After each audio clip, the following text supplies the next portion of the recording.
I would. I had my daughters with me, and I had to drop them off at home. Yeah, no problem. I was getting home, so it's all good. I asked my brothers to send you the budget, and I think you might have some questions about it, or Man, I don't even know what to say. So, your budget, I have nothing negative to say about your budget. It is what it is. The house, I can't make it work.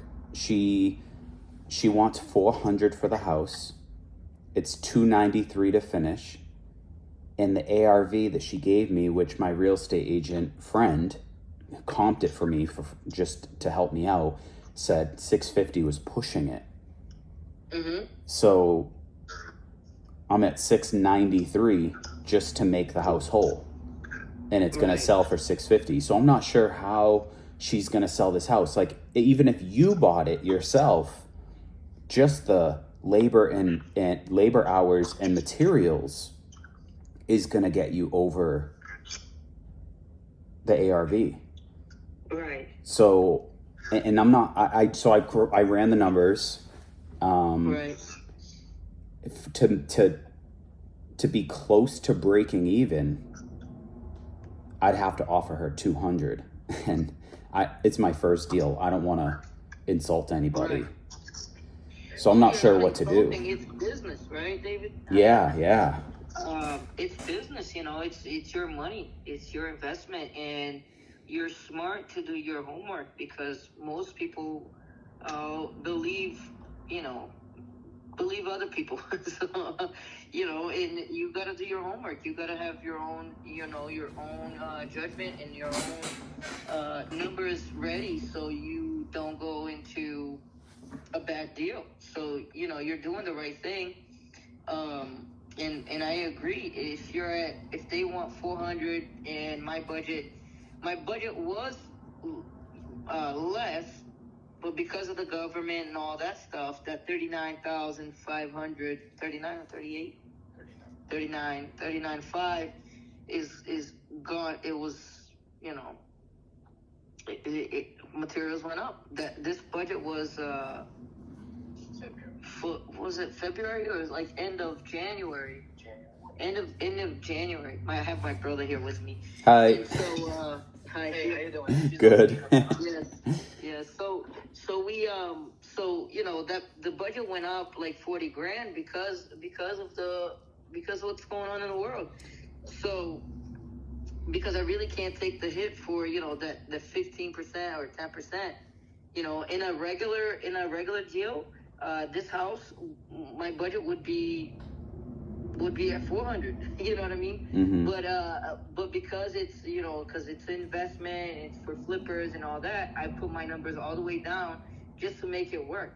But realistically, if your numbers don't work for her, with her, I mean, lowball her.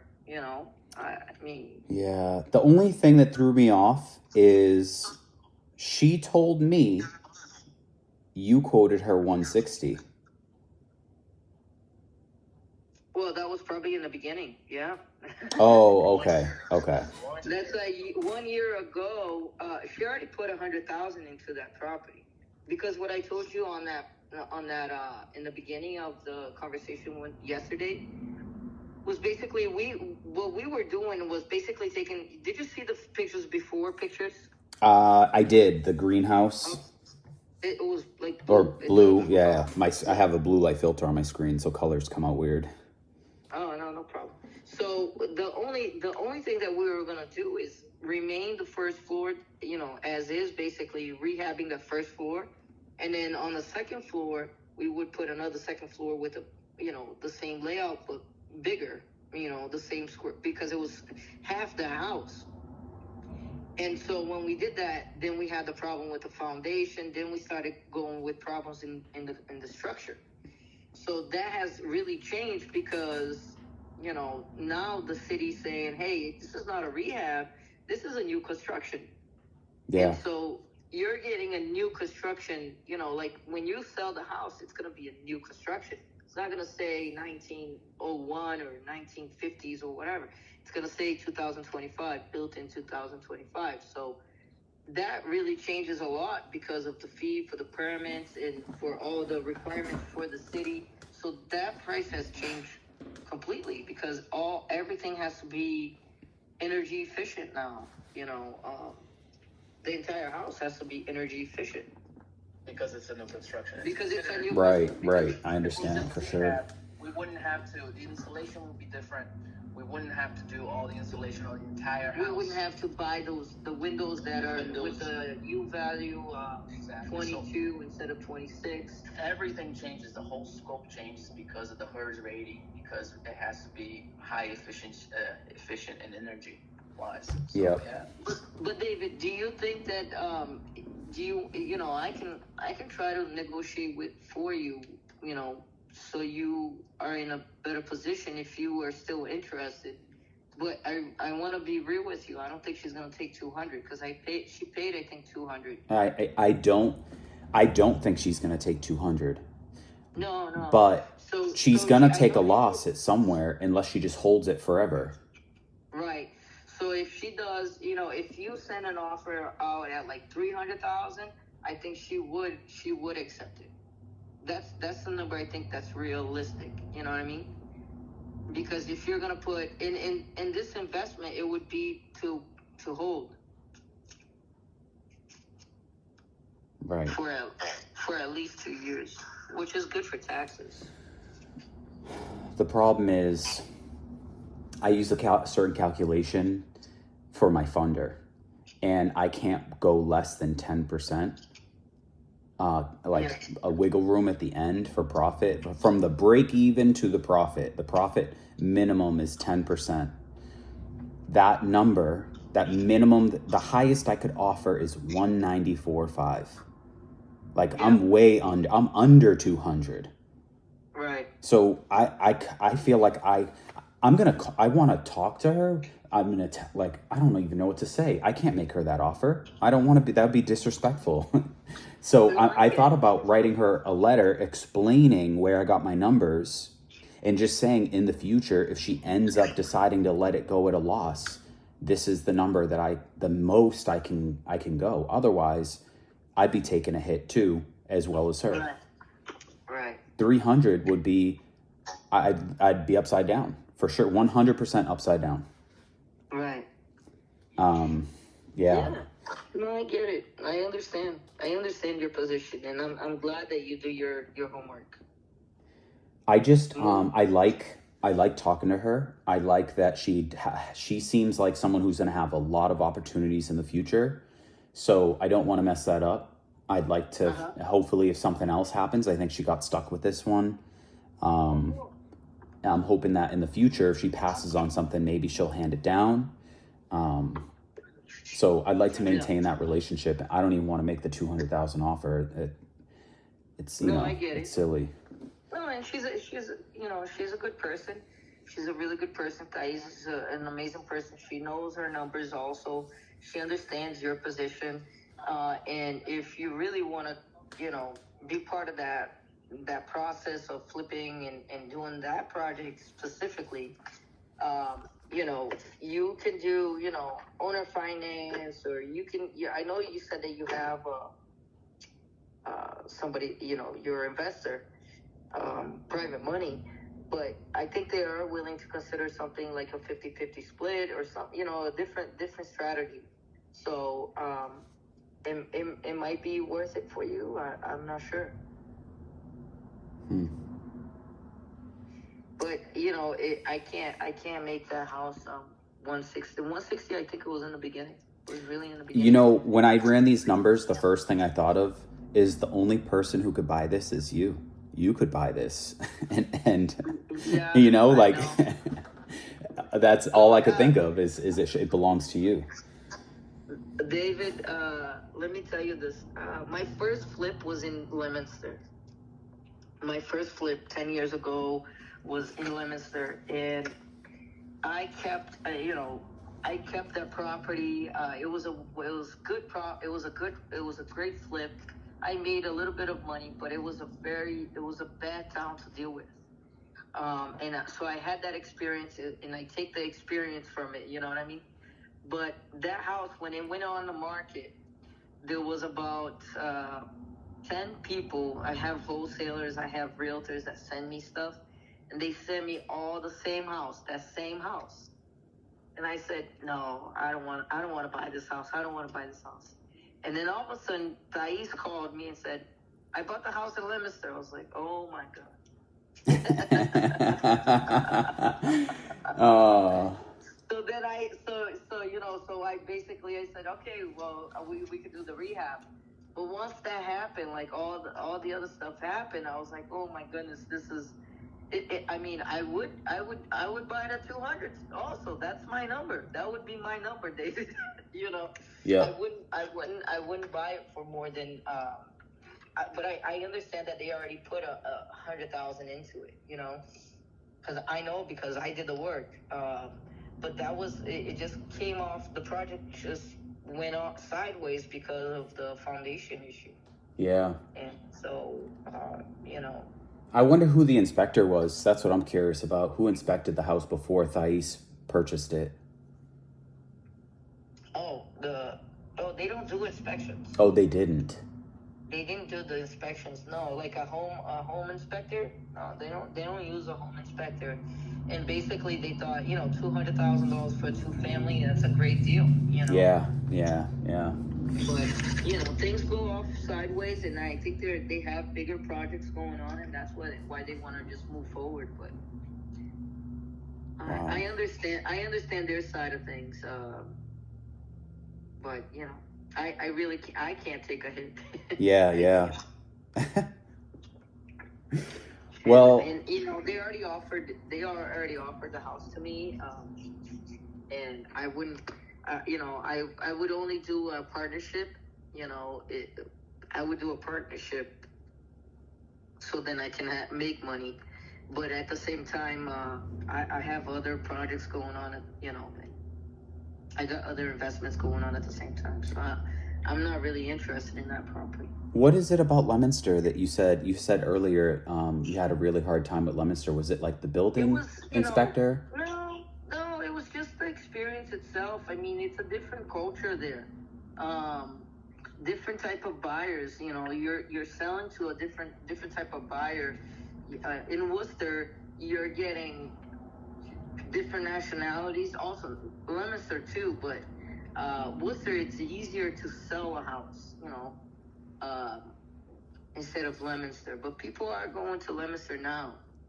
I just had the first flip. I stayed with it for like 4 months or 5 months, and it's just a holding cost. Yeah, and it was an experience. It wasn't bad. I made some money, but I didn't make huge money. But it was with the experience. But I really didn't like I didn't like Leominster at the time because I just holded it too long, the property. I felt like because the market was good 10 years ago, you could sell a house closing your eyes. But it wasn't the house that was the problem 10 years ago. The house was beautiful, but it was the market. Back then the people, there wasn't a lot of people there. So it has changed. There's a lot of people there now. But I just have that experience that I didn't want to go back to Leominster. Yeah. While I have you, I did have another question for you. A friend of mine lives in Templeton, and he told me that Thais bought a lot. It was like she built 4 or 5 houses next to each other. Did you do that for her? Did you build those houses? Oh, no. So, yeah, I'm working on that project. Actually, I'm starting that project because they sold that one to another investor. And so basically, I was going to do the project for them, but now they sold it for another investor. But that house was basically, they have a historical house. Yeah, the white one. The white one, 1858. Yeah. And so the first guy that bought that house, he had all that land and so he did all those houses, all new Oh, construction. somebody else did it. Yeah, somebody else did it, and then basically, the guy couldn't do anything for that White House. The White House, he said, "Hey, that house, you wanted to like tear it off and put a new construction," and the historical commissioner did not allow him to do that. Right. So, no, you can't take it down. The only thing you can't do is take it down. You can do improvements, but you can't take it down. So I he live sold on that house. street. You live there? I live on that street. I'm about 2 miles down in Gardner. Oh wow! So I'll give you a call when I'm there. We're gonna start on Wednesday there. Oh, yeah. Yeah, I'll be here. Tomorrow. Yeah. And so basically, what happened was they started they were gonna do that project, and then they saw that it was like 5,000 square feet. Yeah. So the first guy bought and did all those houses, and then he sold it to another investor. This investor came in and did a bunch of crappy work and didn't have a permit. And so the town went there and said, "Hey, where's your permit?" Yep. So he stopped work order there, and then once they stopped the work order there, the investor that bought it said, "I'm done. I'm not doing this." So he said, "I'm selling it," and then sold that to Thaisi. And Thaisi said, "I'm not gonna do that. I'm gonna sell it." And so it got sold like 4 times already. Wow. I mean, my house that I live in, you should come by and see my place. It's 1880.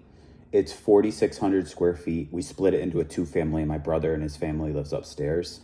All the houses in this area are 140 years old. It's just normal. Yeah.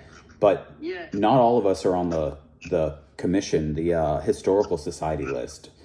Only a Right. few. Right. And so basically that house, they bought that house with 11 acres. That house has 11 acres. Wow. But out of the 11 acres, I think only, I think 10, I'm not really sure exact numbers, but 10 acres is wetlands, so there's really nothing that they can do. So they have to do the rehab. And so the investors that bought this house is hiring me to do a couple of things there. But they're going to be doing most of the project. I'm just going to be doing some framing and the windows and maybe siding. I'm not sure what they're going to do. Yeah, I saw the dumpster out there. I figured somebody was going to start. Yeah, we're going to start tomorrow there. Yeah, So I'll send you a text. The person who bought initially and subdivided the lots, somebody from the town told me the builder only charged $260 per house, new construction, from nothing to complete. I was like, I've never heard of a house being built for $260, and they're all like 3,000 square foot houses. Yeah, they're nice houses. Very, very nice. I just can't believe. That's why I was trying to figure out who the builder was. I'm like, who's building that cheap? Because if that's the case, we need to start buying lots and just building houses. That's like that was 20 years. I don't know how long was it. 10 years ago, 12 years ago. The buildings? No, that was only 4 years, 3 or 4, maybe 3 years ago. Oh wow! Like I've lived here in this house for 5 years, and those lots were empty most of the time I was here. So maybe it was 2 years ago. Yeah. 260. Oh, wow. I'm like, who's this? I need to find this person. Nah, he didn't do 260. If the town said that to you, they probably got it from the scope of work, and he probably altered that number. Okay. So he doesn't pay the permit fee and all that. So that's how I found this house in Leominster. How I got a hold of you is I was originally trying to find out who built those houses so that I can develop a relationship with them, because there's a bunch of lots for sale in Fitchburg. And Fitchburg, even though it's been known as like a crappy city, people are building there and making really nice houses in nice parts of the city. Right. Yeah, I've heard of that. I heard that Fitchburg is coming up. Yeah. So finally. yeah, let me know when you're here on Wednesday. I'll stop by, and it'd be awesome to check that place out. Yeah, try to negotiate with her. I don't know if she told you the story, but basically what they're doing, they started flipping, houses and all that stuff. But basically, now they're going into new construction, and they bought like probably 8 houses in Lexington. Oh yeah, she told me. Yeah, tearing them down and then putting new construction, so she has a lot in her hands. So that's why she wants to get rid of these projects, because she needs to focus on her other projects. Building new construction in Lexington is every developer's dream. That's Exactly. like Lexington, Waltham, Concord. Everybody wants to be there. Yeah. Yes, I know. So that's good for her. Jeez. Yeah. She made yeah, it. No, yeah. Yeah. Jeez. She's doing good things. It's just that right now I don't know the ARVs for the market in Lexington. I'm not sure, but she's gonna sell those houses for like $3 million. Yep. So yeah. That's probably like the average sale price right now in Lexington Right. for even used like 50-year-old houses. So Lexington and Newton and Weston, I think, are the highest in outside of Boston right now. Yeah. We're starting a project in Medford. Well, not with her, but with different investors, and that market is crazy too. Damn. Everything inside of 128 right now. It's like if you're in there, Yeah. you made it. Right. Yeah. So, anyways, we'll talk more tomorrow. I am not sure what time. I'm gonna be early in the morning there, but we'll talk more. All right. I'll text you. I gotta set the boys up and everything, and then after that, we can. I'll give you a ring, and I'll text you. We can meet up. Sounds good. I'm 2 minutes away from there, so I'll talk to you tomorrow. All right. Sounds good. All right. Bye. All right. Bye.